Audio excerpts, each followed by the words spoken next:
That's the mind game of Muay Thai. If I have the initiative, I'm gonna push you and force you to do, in a way, what I want. I'm just gonna adapt with the answer of my question. If my question is jab kick each time, I'm here, jab kick, bam, you block. I see now you're a blocker. How what I'm gonna do? Maybe I'm gonna change my timing with jab and fake. Jab, chop. Voila, with the fake, you see?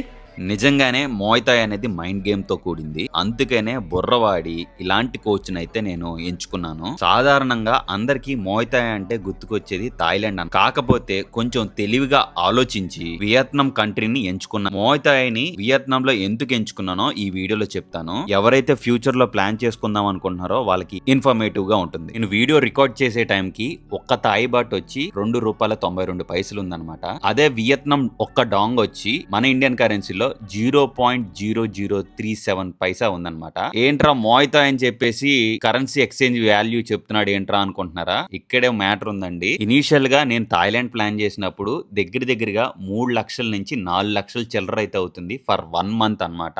అదే మీరు Vietnam లో plan చేసుకుంటే కనుక దగ్గరగా 2 lakhs లో finish చేస్తున్నారు with food, accommodation and Muay Thai training తో నేను చెప్తుంది.